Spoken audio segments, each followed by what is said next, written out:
Mariana, welcome to the Unlimited Existence podcast. Thanks for being here. Hey, Steven. Thanks for having me. Okay, so I know you want to talk about a couple things, and I'll just give you the mic. The floor is yours. Just like that. Yep, let's do it. Let's just jump in. What would you like to start?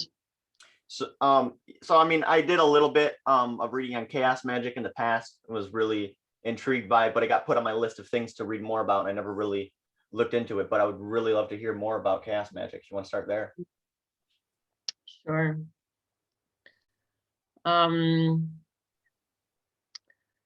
Chaos magic for me is like a very playful meta system or meta paradigm to approaching psychonautics, I would say, like the exploration of self and consciousness and the mystery and the woo. Something. Mystical. Yeah, but I have a very agnostic and rather psychological approach to chaos magic, which is also what I found very beautiful about this this paradigm or system, is that it also works for agnostics, which for me was a good segue back into opening up for the realms of intuition and altered states of consciousness, because I was a very mind-centered person, I would say, for a lot of time in my life. I did go to university and study comparative religions, which was like a mindfuck on its own.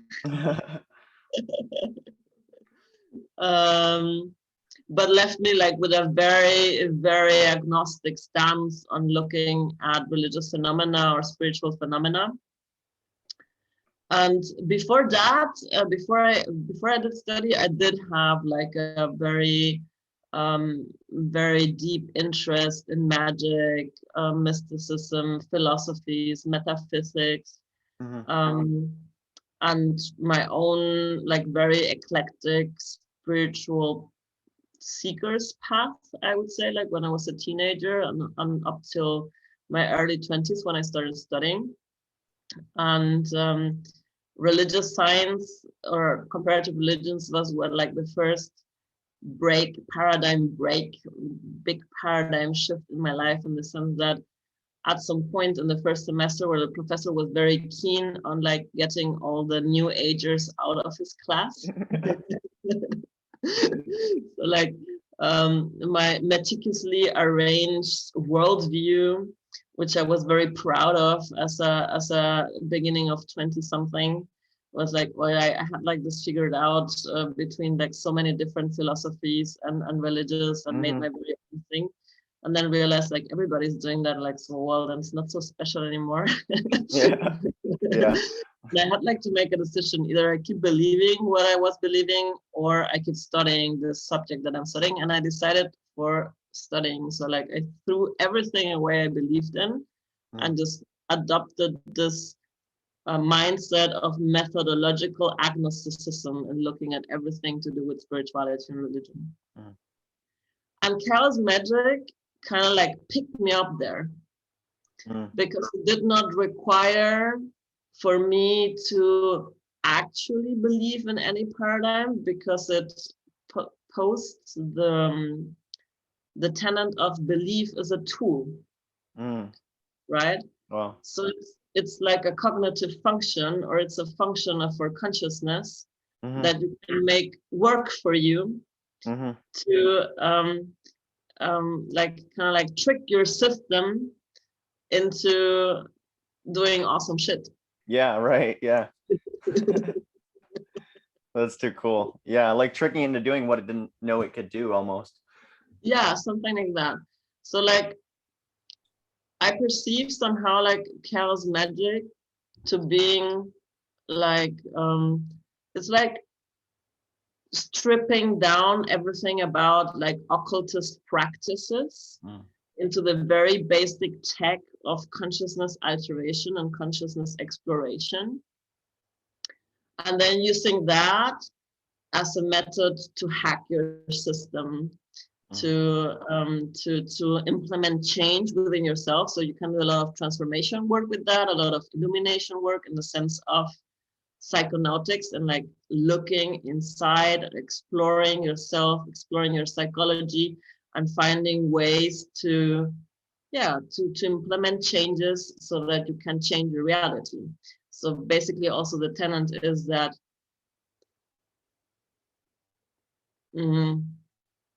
the way your psyche is, the configuration of your psyche is the way you filter your reality and you perceive your reality. So if you start like hacking around in your own filters in your own system, you thus change your perception of reality, and then you thus change the experience of reality as well, right? And that's like where the magic is. And then that's like the basic thing I can like psychologically get behind in chaos magic. What's appealing to me is it's like a very anarchist and very sovereign system also of doing magic, but because it's basically, you know, here's the basic tech, use it, explore it. You don't need any teachers, you don't need any masters, you don't need any like big dogma, religious paradigm, or big narrative. Yeah, no Do authority. whatever fucking works with you. You are your own authority. Do whatever fucking works for you, right?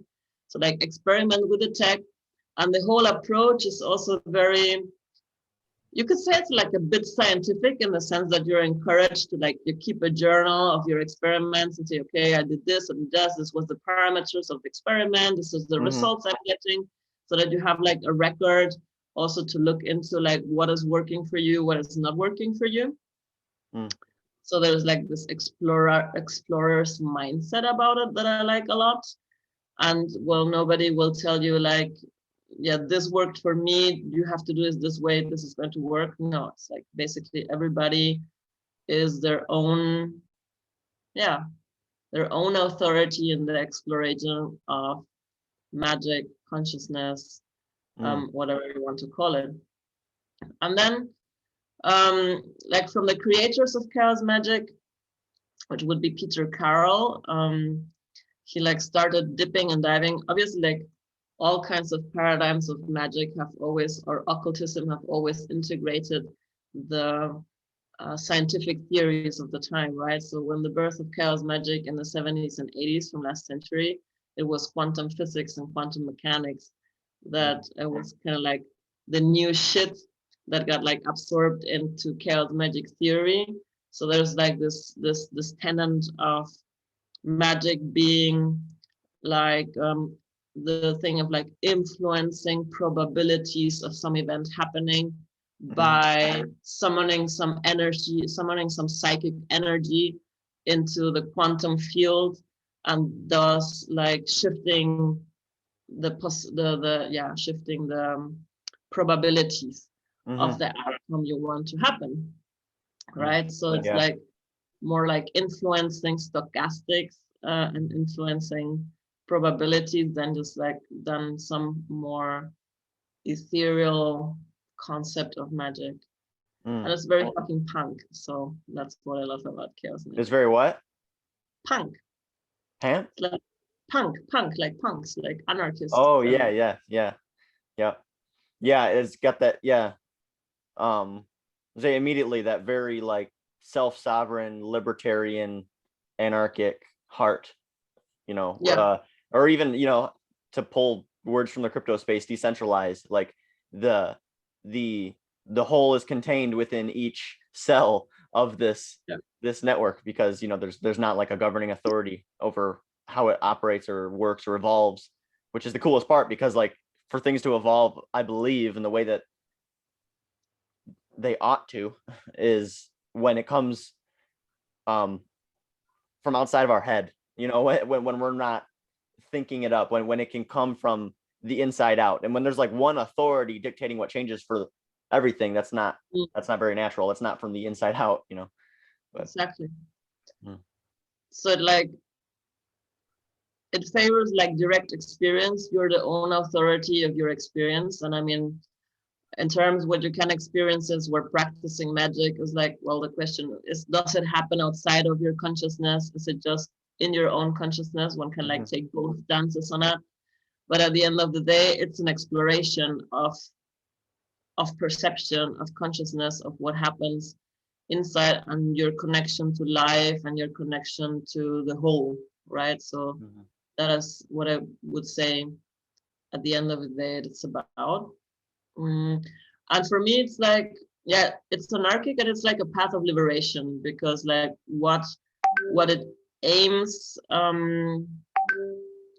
like what it aims to get at as a magician is like, first, like, yeah, take sovereignty of my reality, like what is also like part of new age discourse, like be the sovereign king and queen of your reality. Yeah, well, like being a magician, you state like I take responsibility for my reality, because as I speak I create, right? So like what I speak and what I spell into being is what I create for my reality. And to some extent, even though if I don't have like complete control of my reality, I do take charge, and I do take ownership of the influence I have on creating my own reality.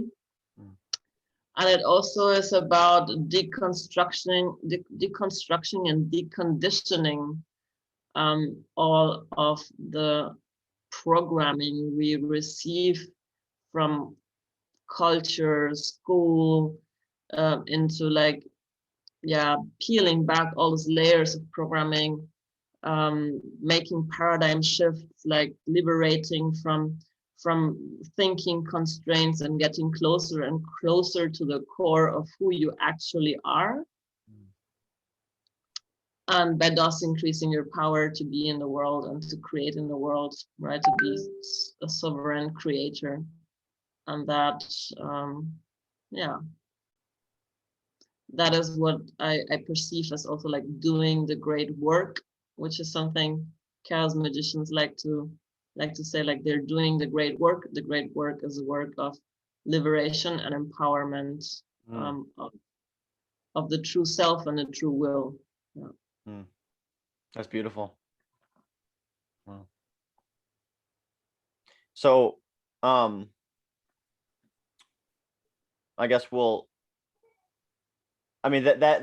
segues really well into Discordianism too, you know, where you know, which like I guess under the tags and labels and the actual mapping out with the flavor that is Discordianism, again, not super versed, but like just walking the spiritual path, you get the same message, right? With different language and different words in different areas of life. And just like briefly reading about Discordianism, you know, it speaks that truth that there's not a line between chaos and order, you know, that's something that we kind of, it's more in our head than it is in reality, I would say, you know, but I also can't speak to it with too much authority, you know. Maybe you can provide some more insight. Well, the beauty about Discordianism is that if you want to, you get to be Pope and you get to be your own authority in interpreting Discordianism and everything relating to chaos. So I can tell you about my version of Discordianism, which I am the authority of. And okay. What I like, for me, Discordianism was a segue into chaos magic as well, because just like this religion turned as a joke, or joke turned as a religion, like, right? Enter it and not take it too seriously and play around with it. So it has like this playfulness, which I enjoy a lot too. And basically it's also like a very anarchic religion. And it says like the goddess Ares comes and says like, I am chaos, I'm alive. And I tell you that you're absolutely free, right? So it's also a lot about, sovereignty and freedom and being your own authority. And in that sense, it's an anarchic and also very libertarian philosophy or religion, however you want to call it. And the one thing that was like philosophically shifted a lot for me was a distinction around chaos and order, because it's not that chaos is the opposite of order, But chaos, like in the, can be seen as, you know, the whole of the stuff from which reality is built. Mm, It has its own patterns, it has its own way of unfolding, which is sometimes not comprehensible to us from our like limited human incarnate experience. mm-hmm, And we cannot from this, yeah, incarnated perspective perceive the whole of chaos. Like it would like melt and short circuit our own brain function because it's like too much to grasp, mm. right? Yeah, yeah. On the perceptual level of the manifestation of chaos, there's order and disorder, and that is actually the one that are the polarity, order and disorder, not order and chaos.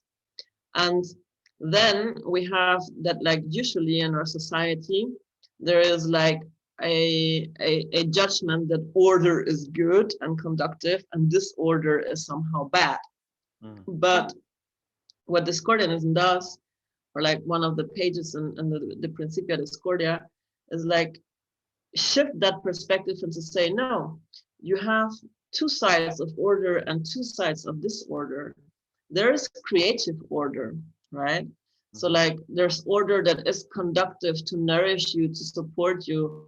Like when you have like a nice clean environment for work, or some structures that support you, that give you some sense of security from where you can also unfold your creativity, or an order that is conducted for collaboration, for example. But mm, there's also destructive order in the sense when it gets like totalitarian and it gets like it's an order that starts snuffing out creativity, mm, snuffing out life, snuffing out movement.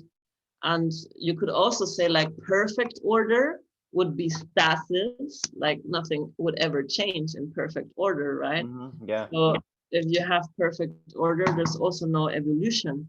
So you also need like that friction between order and disorder. So Mm, when order gets destructive and life cannot unfold because the order has become oppressive, you need to counterbalance it with some disorder. And this can be like creative disorder, you know, like what you know from artists or yeah, pranksters or mm-hmm, any yeah. kind of like people that challenge the order to be in some creative way Wait, that maybe even like also, comedians. yeah, comedians could be like creative disorder, artists, but also like kind of like guerrilla ontology, or Mm-hmm, some pranks or some kind of like discordance, like a lot to like pull pranks on people because like it's like illumination through confusion. mm, Because if you have like a too fixed set order of things in your mind, when you like get pranked into confusion, you know, like this order dissolves for a yeah. bit and you have a chance to like broaden up the perspective and to see things from a different view, or like Yeah. yeah, like grow. So like yeah, it's like illumination per confusion. It's like Wow. one of the tenets of discordianism. And but as well you have destructive disorder, right, which would be what people usually refer to when they say it's chaos. It's Mm, destructive disorder. mm-hmm, yeah. That could be like in form of like you know, all kinds of like riots, or even like a pandemic is a destructive disorder thing, or natural disasters, wars, all kinds of, you know, like phenomenon that just like with destruction disrupt the order that is. Mm, But these two forces of order of disorder are always like in this push-pull balance, push-pull like the yin of the yang. And mm-hmm, this is what makes the sacred cow. Like the mm, sacred cow is the symbol, like the yin and the yang, but on the side of the yin it has an apple, on the side of the yang it has a pentagon. The pentagon is for order, mm, and the apple is for disorder. mm, okay. And yeah, and that is like what I like, and this is what I have adopted into my business as chaos surfing, Mm, like yeah. finding that inner balance of order and disorder, which is that which allows then to increase the responsibility Mm. to whatever chaos is happening from the outside. Yeah. Oh, I love that. That's awesome. Yeah, I saw that on your Facebook, chaos surfing. Wow, Mm. cool. So then tell me more, because about balanced psychonautics. I really am interested in the what was it, the 8 circuit brain model. Yeah. Yeah, I read a little bit about that too, and fascinated. I love those guys. There's one guy I never heard of though, Ali or something like that. Anton, I never heard of And him, but cool to found his website, so I'm excited to dive into that more. yeah. But you want to for anyone that doesn't know, and myself included, just get an overview of the 8 circuit brain model, but then also, you said you talk about your approach to balanced psychonautics with it. So Yeah. Maybe to contextualize it a little bit. I mean, it's a little bit like French psychology, in the sense of it was created by Timothy Leary, who was back in the 60s a Harvard professor of psychology, well respected, and he was involved in the experiments with LSD, also in the time like the CIA experimenting with LSD in the MK Ultra program. And he started experimenting with LSD with his grad students. Yeah. And like Harvard didn't take that very kindly. He kind of like got kicked out from Harvard, and then started got some rich people to fund him, and got like a place, like a mansion to stay, and then was keep on conducting his studies with LSD and people coming there, but experimenting a lot with set and setting. So like this idea of set and setting with psychedelics we have to thank Leary for. But he became kind of like counterculture guru of LSD use, right? The famous quote like drop in and drop out. And he then was thrown into prison, escaped, was Wow, I didn't hunted know that. down he escaped prison, was hunted down by the CIA, arrested back in Afghanistan, thrown back into prison. And then in prison, he wrote his book of infopsychology, later called exopsychology. Okay. And this was the first writing where I think maybe there's a writing before, but this was where the model appeared in his formality, the 8 circuit brain model, which for him was part of like an evolutionary program. So it's like a model that kind of maps the evolution of consciousness in the sense of psychological development too, integrating the back then actuality of neuroscience and like imprinting models. He was like basing a lot of his knowledge also like on his model on the psychology of John Lilly, which had like the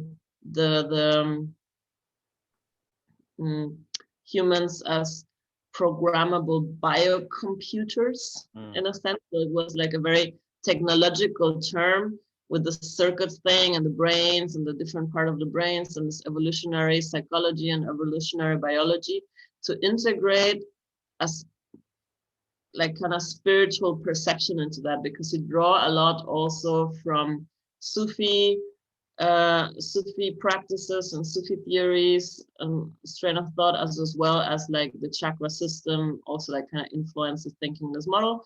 So like any other system of consciousness, like the chakra system or also the Sephirot and the Kabbalah, it is a map of consciousness basically. But it's divided into like 2 different segments, like circuits 1 to 4 to circuits 5 to 8.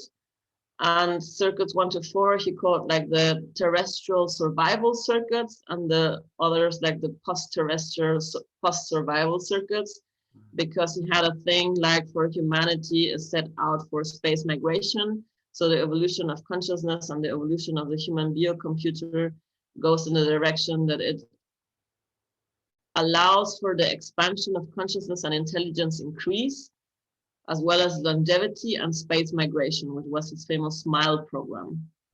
Wow. Space migration and intelligence increase, and longevity and intelligence increase. And Robert Anton Wilson he like collaborated with Leary. Actually, they were alive by the same time. Leary died earlier than Robert Anton Wilson, but they knew each other and they endorsed each other and they developed the model also further.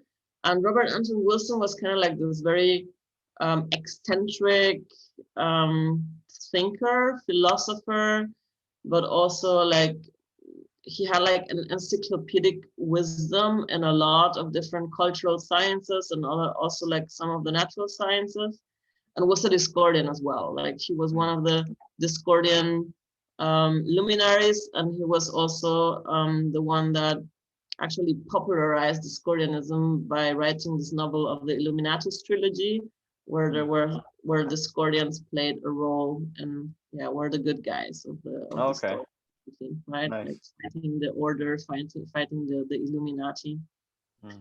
And what did you say that book was called? The Illuminatus trilogy. Okay, I'll write that down real quick. By Robert Anton Wilson.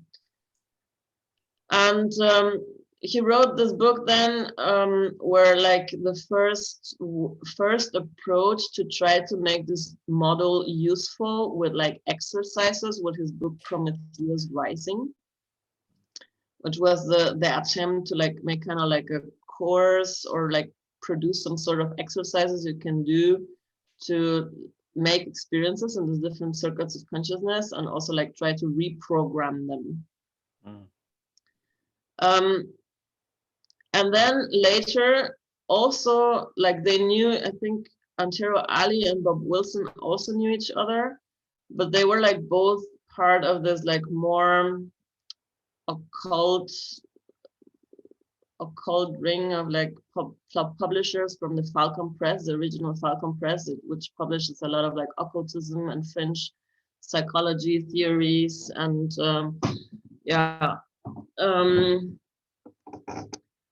and this guy, like he's a filmmaker, and more like a filmmaker and a mystic more than like a rationalist. And what I think was like way more genius about his take on the model is that he brings in embodiment.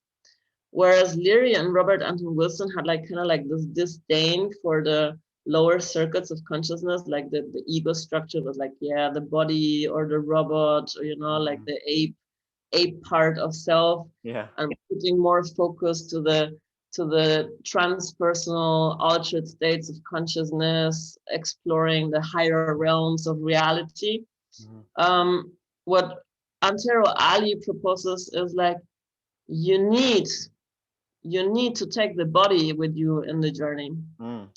And the more grounded you are in the lower circuits, like in your body, in your emotions, in your mind, and in your social persona or in your social tribe, the more secure and the more naturally you can start exploring and opening up for experiences of the higher realms of consciousness.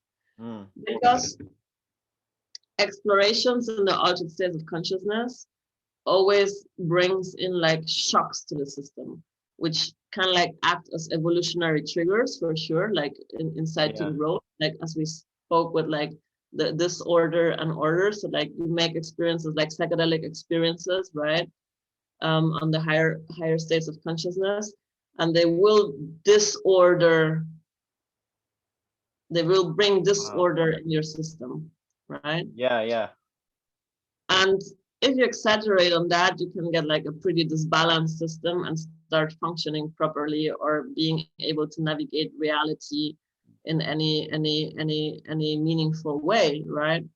So the approach on balanced psychonautics is using this model to understand like what kind of shocks the psychedelic experiences delivers to which parts of the system and what needs to be integrated actually, right? And they describe a process like intelligence increase as the process of absorbing some information, integrating information, like rearranging it, making it your own, and then transmitting the information in your own rearrangement. And like always processing information in that loop is what actually leads to intelligence increase. And each of these 8-level circuits of consciousness process their own kind of information. So we have like a multidimensional system that processes different kinds of information. And there's like different processes for the system, the different levels of the system to go to this process of absorbing, integrating, and transmitting information. And this map has been just like so immensely useful to understand, like to better understand how how this extraordinary experiences we're able to make in psychedelic states, or also through other life experiences, because it's not only the psychedelic states that trigger this kind of awareness or consciousness, right? You have like the 5th level, Ali says the shock is ecstasy. So like experiences of pure ecstasy and bliss can be something mind-blowing, right? It can like be super expansive. But your body, like your basic body nervous system, needs to integrate that as a shock as well, right? And you only can go as high in ecstasy as your body feels safe.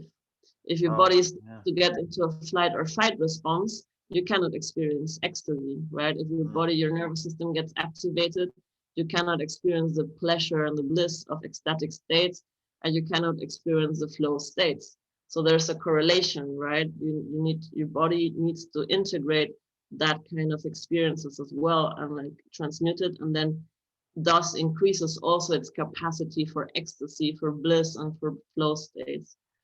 The same could be said like for states you would usually associate with the acid state, which would be the 6th circuit of consciousness, where things get like, you get like the kind of like multiple possibilities of realities, and you see like, hey, everything is relative, and you can like navigate different like different ways on how reality might unfold or how things unfold, the non-linearity of time. And this creates a sense of uncertainty, right? But you have also the shock of uncertainty you experience as well, like now in the corona crisis. Suddenly the territory is shifting. Suddenly things that were previously certain and plans you had made don't apply anymore. It's difficult to plan. Things become just difficult to forecast, and a lot of people are experiencing this uncertainty, and this delivers a shock to the emotional system. So what does the emotional system do? The emotional system has a need to crave certainty. And then depending on how you're programmed, if you're more programmed prone to like being submissive to authority, or you're more programmed to be rebellious against authority, you have different responses. Best is if you're very centered in yourself and are your own authority, then you don't get as much problems with the emotional system. But if you have like either the rebellious or the submissive type, right? Then there's like 2 options. Either it's like you're submissive and then you look towards the state authorities to make you safe. You want them to give you security, you want them to give you certainty, you want them, and then it's like, give us the regulations, more and more strict regulations, and we'll do everything because we want to feel safe again, and we want to feel certain again. Or you have like the blown out rebellious response to authority measures and like go in full all mode rage against it, but you still feel uncertain, so you need also a narrative that will explain what is happening in the world and give you a sense of certainty, in the sense that you can project the insecurities towards some bad guys doing shit, and thus like creating a certainty, at least in a narrative, for your system, emotional system, to feel safe. Because at the end of the day, it's about a loss of power, right? There's a lot of uncertainty, there's a loss of control, there's a loss of power, a loss of sovereignty, and then it's when the emotional system responds in some way or the other, trying to crave for certainty. And as you see all around, right, this big polarization in our society right now, there's very 2 basic responses to this increase in uncertainty. Yeah, no kidding. Yeah. Which is like a massive initiation, like in terms of awakening, like because this is triggering this experiencing of uncertainty is triggering awareness states of the sixth circuit. So like a lot of people are going to start like activating and start experiencing a different reality, and will start looking for, and this is like the third level, right? Looking for narratives and looking for ways and maps and tools to make sense of what is happening, because the narratives that have been in place till now don't apply so much more, don't hold anymore. And this is like a task that we are ahead in now as humanity to figure a way to make sense of the chaos that is coming our way. And since more disorder is entering the scene, we'll have to figure a new way out to create more new order. And yeah, like that's basically that. Then there's this the shock from the seventh circuit, which would be like unity, right? These experiences you have like on high doses of mushrooms or high doses of acid, or even like small doses of DMT, like of being connected to the world consciousness, to the Gaia mind, to the network, or the, you could call it the Akasha Chronics, you could call it the collective unconscious of Jung, like this realm of archetypes, of entities, of ideas, of information that are outside of your personal base of knowledge of consciousness. And if this shock of unity of being one has also to be like made sense of, right? So your mind needs to wrap a narrative around that to make sense. And this kind of shocks can come also like as culture shocks. You go to a different country, things are made differently, and it's like, what the fuck, like all what I thought was real and sure about, they doing it completely different, and they have like completely different take on the world. And that kind of like starts, you start questioning your own maps of reality, and thus like expanding as well. Yeah. And the last shock from the eighth circuit, which is like this nothingness, this void, this out of body experiencing, or the dream state as well, is like the shock of impermanence, right? Death, everything passes. And this is also a shock we're receiving right now a lot in the corona crisis. So I think that this crisis we're in is delivering a lot of shocks to our systems. And if we help people to integrate those shocks, to manage those shocks, to help their systems adapt to this change and the shocks that are happening, then we can actually, we're on a fast track of human conscious evolution. But if people are not able to do the groundwork, we're going to experience a lot of system disbalances, mental health problems, people feeling alienated, people feeling disconnected, people feeling lost. And this is like where I think there is like a big challenge, and where I think that this model has a lot of potential and opportunity to navigate this kind of shift of consciousness and to find a path for consciousness exploration that is actually balanced, right? So that you don't overload your system with peak experience after peak experience, but go into the psychedelic states, go do your explorations, and then have also knowledge what it needs to integrate back into your body, to integrate back into your system, and to really like cherish and take care of that. It's not about killing the ego, right? Or killing or detaching to the needs of the terrestrial survival system, but like befriending them and working with them and taking care that the needs are being met, because if the needs are being met and the circuits in the lower realm are running balanced, you get more liberty to explore the higher realms of consciousness. Wow. Wow. Yeah, that is so needed. This is just it's a yeah, seriously, in today's day and age with this huge global situation, like I mean, you said it, that's big shocks left and right, that are really we've been, I hate to keep stepping into using the cliche term of waking up, but they've been trying to lull us for the last like 12 months with stay 6 feet apart, stay at home, but yeah, it's falling apart. It's, that narrative is very weak now, but Well, I mean, yeah, the whole Corona thing, like I have like discordant discordant stances in my system towards the whole of that as well. Depends on which level of consciousness you would elicit a response to it. Hmm. It would fall out differently.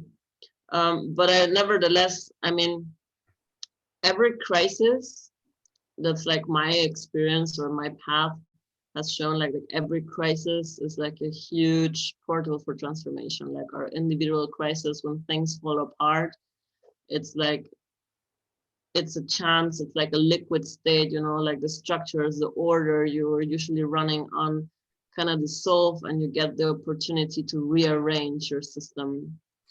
And this is also what on a collective level is happening, right? We're entering a huge crisis.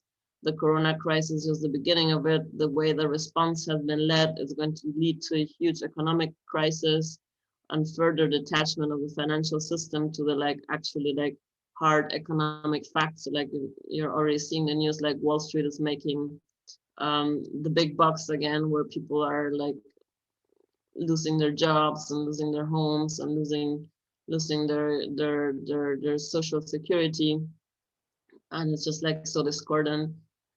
And yeah, then we have like some this will lead to social unrest. I think there's a lot of like disorder that is still like in discordianism law. There's like lore. There's like 5 cycles in which things happen. So like there's like the season of the pure chaos, right, where everything is like disordered, and then there starts building fractions. So there's like discord. Is it this or is it that? And then there's confusion because like we don't just know what it is, right? Is it this or that? Yeah. And then at some point there comes the establishment of bureaucracy, and you have a state of balanced order. And at some point bureaucracy fails due to a paper shortage. This was the 60s, so they didn't know that we'll have the internet and that bureaucracy might prevail even if the paper shortage comes to pass. But then comes the age of aftermath, which is where order, like the given order, dissolves and makes way for new chaos and a new order to emerge. So I think this is the process we're in, right? Like the falling down, the dissolving of the structure that has been running as the system for the last, I don't know, decades, centuries.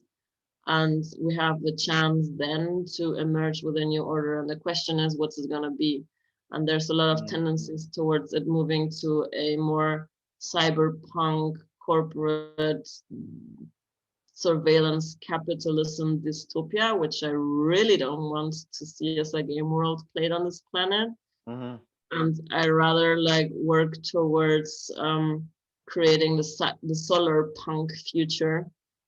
Yeah, where we have like mycelial networks of regenerative communities, and yeah, so like building this new system, getting that started on the edges of the crumbling system, so that when it crumbles we have already a new order. We can like from the ground, from the decentralized networks, start growing, um, instead of what the other possibility of timeline that moves more forward. Yeah, this like big 5 tech companies being the centralized overlords of everything what's happening in surveillance capitalism. Yeah, and it's starting to bleed from our digital lives into our real lives, because now the internet is in a million forms in our home with a bunch of microphones, and pretty soon our toaster is going to be listening to us and keeping track of our information. So yeah, we have to make a branch right now before we go too deep down that path, because it's black and white. It's ugly and gross, and no one wants to live that way, where creativity is stifled, and to maintain the rigid system that's been here before we were, and I think no one wants that. Well, no one that is like by their, in my sense, right mind, because there's a lot of Right. people that like kind of going along with it and don't see it. Like sometimes it desperates me that people don't see where things are heading, right? Yeah, right. I I should mean, say that sometimes, like a lot of people want that. A lot of people I should say think that they want government, but I guess when I say that is I mean I believe in everyone's heart. Like if you really could fully like play out the path you're on, I don't think anyone would agree that it's a good one, that we are on. they want security. That's the thing, right? There's this craving for security, and as lot that's why like I also like a lot the claim of your school, like it's about sovereignty, and it's that starts like in the emotional territorial circuit, like self-sovereignty. The more sovereign you are in your own self, the less you need to rely on figures of authority to provide you with safety and security, right? But this is like an initiation Western society, or like I don't know if any culture right now is actually like providing that to actual to actual educate people or help young people to mature into self-sovereignty. Mm, And as long as we have like so many individuals not centered in their self-sovereignty, we will still have this mass need for delegating authority, creating a sense of security to authorities and to rules and to everything. So like the ideal of anarchism or sociocracies or self-regulating systems can only function if people do the inner work that's necessary to reach self-sovereignty. And sovereignty is not only about liberating from the outside clutches of the system, but in actually claiming that inner mm, authority over self. And this is like deep emotional labor work one has to do to liberate from our own trauma patterns that keep us reactive and keep us delegating our sense of emotional security to outside authorities. mm. Yeah, yeah. I guess because the immediate objection to like let's say like someone proposing an anarchist society is that everyone who's living in the system now would just continue being who they are with no rules, but that's not how it works. That wouldn't that I agree with people that say that wouldn't work because it wouldn't. But Yeah, it's about owning it's about taking responsibility, right? Like ownership of your responsibility, to be able yeah, to yeah. make changes. We're the ones. And I mean, I think there's a huge movement into that in the coaching world.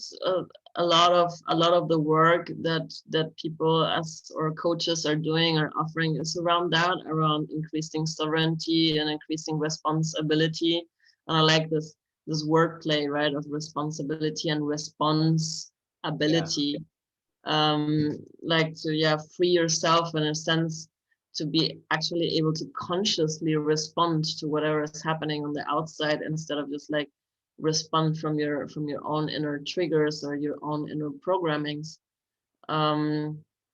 So there's a lot of like liberation work, and that's a lot of self work, which is what I call also like psychonautics, right? Exploring that it's not only about exploring the higher realms of consciousness, it's also exploring your own wiring and your own conditioning of your central nervous system, of your mind maps, and your social conditioning and your emotional response conditioning, so that you can actually create more conscious responses in your system to whatever the fuck is happening, and to be able to think for yourself and not get hooked by narratives that are peddled by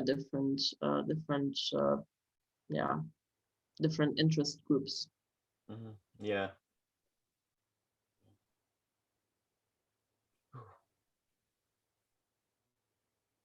Well, this has been awesome.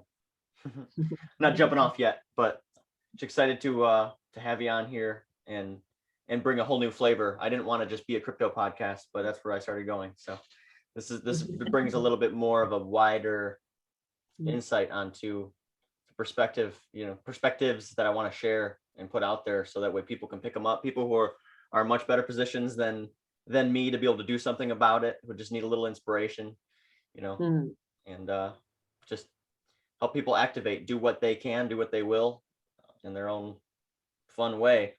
But Mm. what else? Is there anything else you wanted to touch on before we wrapped up? Mm. I know we were all over the place, but it's been fun. Let me see.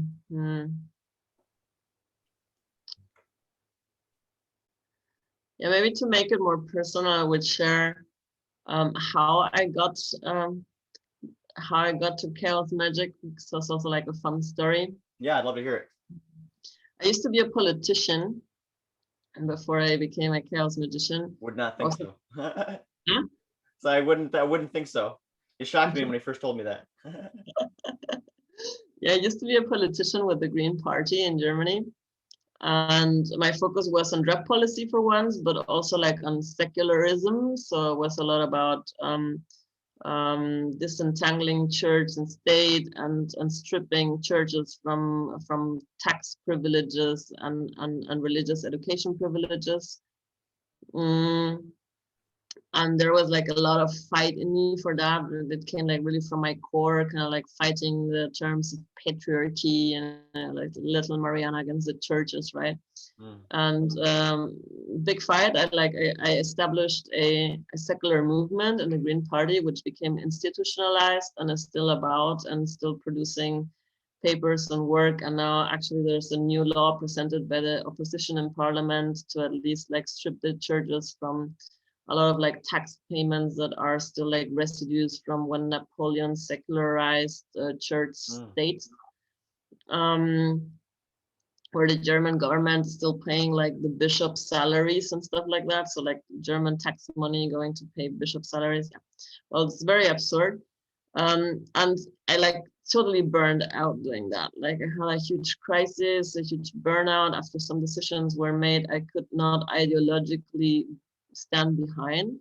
But I kind of like collapsed because I had put a lot of energy in this political career, and I had like high aspirations as well to become like a professional politician in the next term.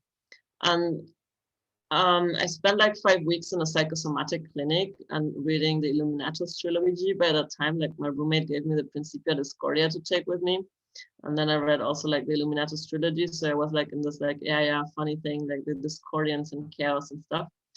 And when I returned home, the leader of the local Green Party invited me to a live action role-playing game because he had seen in my resume when I applied to work for the state congressman of our city.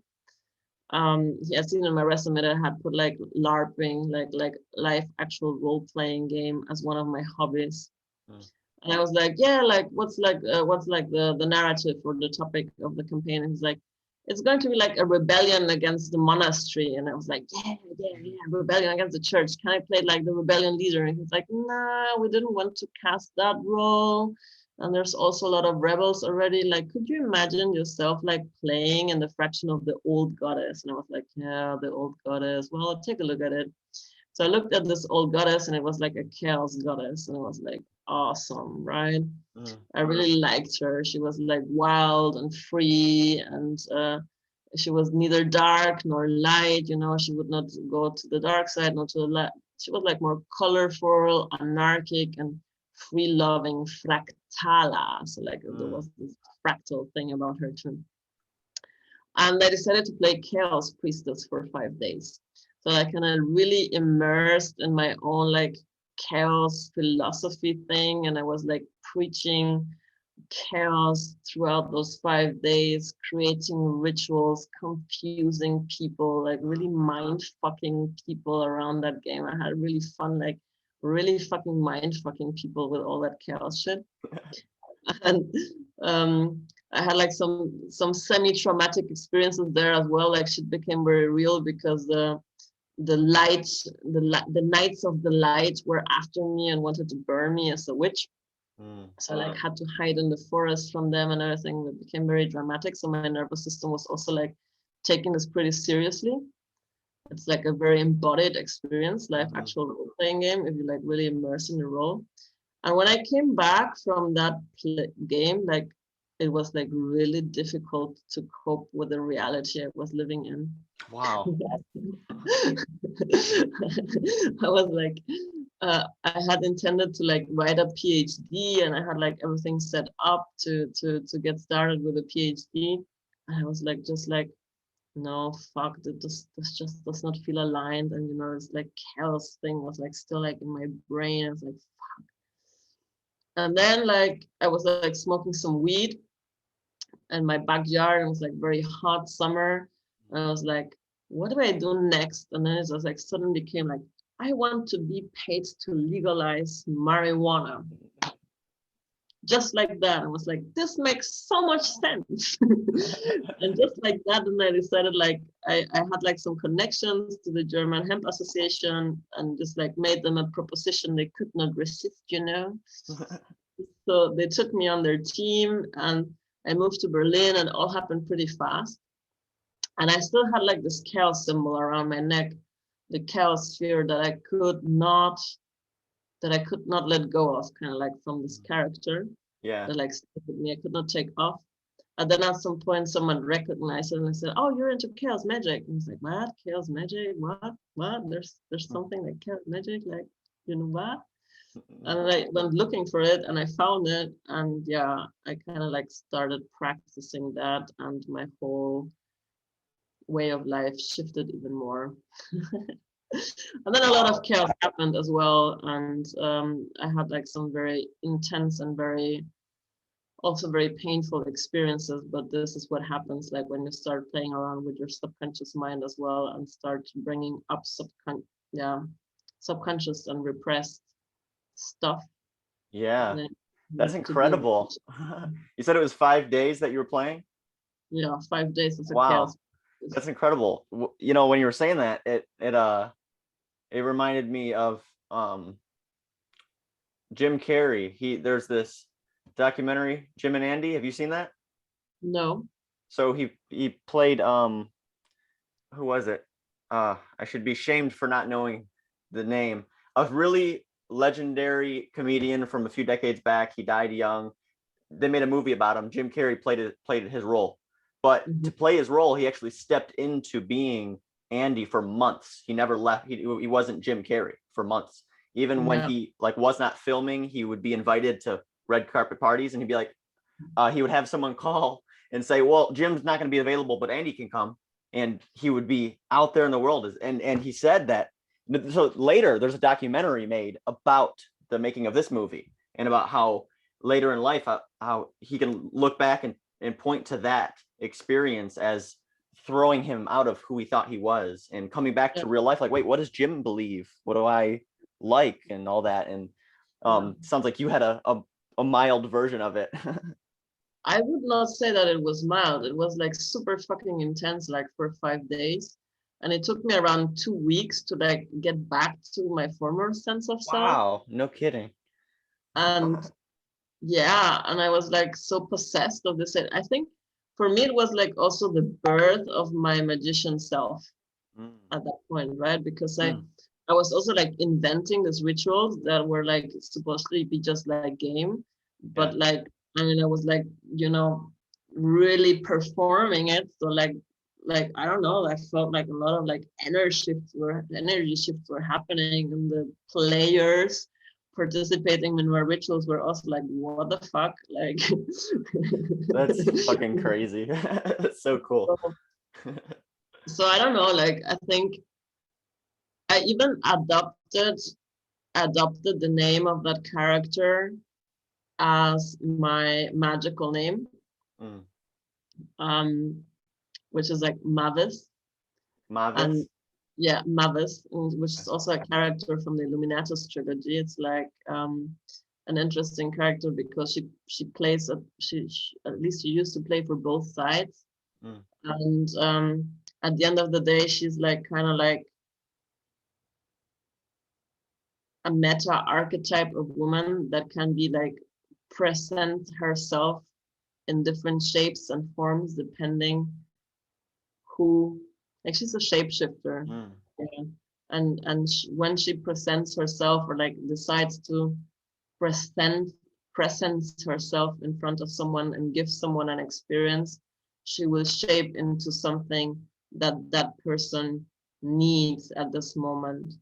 So I like I like her for this path of thinking that also, yeah, I'm constantly changing and permanently elusive and have so many different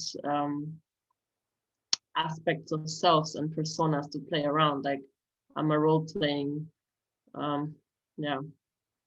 It's like from this higher level of consciousness, right? Or social personas are like avatars or yeah, figures in a big multi-massive player game here on planet Earth. And this is like also like a tenet of chaos magic to like flexible, make your ego more flexible, make your persona more flexible, and be able to shape and morph and bring out whatever is needed depending on what field you're navigating. Thank you for sharing that. That's incredible. Well, any more questions, Steve? No, to be honest, I just want to dive in. To be honest, I gotta go watch some stuff. I want to go read up on it. To be honest, maybe we could do a follow-up sometime. I can actually come with a bunch of educated questions and do it again in a few weeks or a few months. And we can also maybe talk about other projects of yours, you know, Sure. later. So. Yeah. The other project, like the off the grid project, you mean? Yeah. Do you want to put any teasers out there for plans for the future? Or are you gonna come jumping out of the dark on the next episode? Nah, because I think the kind of magic I like to do for like big projects is like kind of weaving magic as well, right? So there's this tenet in magic to say like this: the silence is important when you cast a spell, and then you need to shut up about it so it you know, like it can work its craft.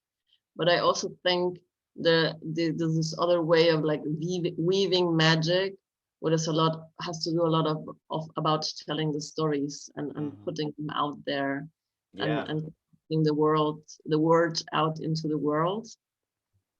So yeah, like what is has been an obsession for me of the past 3 years, and I want to manifest in the next 2 years, is a chaos monastery.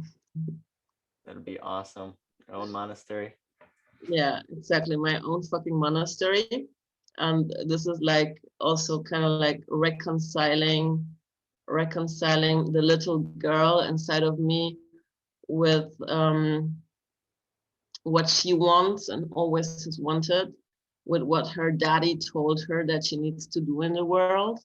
Because I've always had like this longing of the mystic to like be out of this world and retreat myself from the world, you know, because this world is so shit and so full of pain. And yeah, you know, that like ages old spiritual quest to liberate from suffering and detachment from the world and just don't give a shit about what's happening.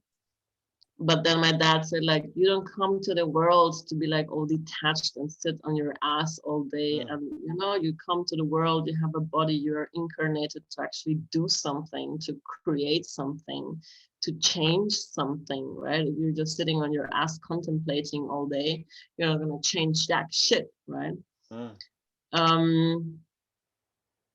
So yeah, I went into the world to find a path to do something, to change something. And I did like this rage against the system and the fight against the system. I even like did politics to go into the system, change the system from within. And I was like, no, it's not working. It's shit. We need to liberate drugs to hack the system. And also fought that battle to liberate drugs to hack the system. And like, I'm tired of fucking fighting battles, right? So now I want to kind of like I create something. I create my monastery, and then I have the fucking place to like, just go all Set in, your own rules. detach myself to the world, make my own world, and still be an agent of change, because the people that come to the monastery will go out transformed back into the world as agents of change and chaos. That's amazing. I am honored to have you on my podcast. Years ahead. This is so much fun. Yeah, it was. Well, Mariana, thank you so much for doing this, and we'll wrap up real quick. I'll stop recording and then we'll wrap up after. So Yeah. Thanks for coming on, and everyone who's listening, I'll see you on the next episode. Peace. Ciao.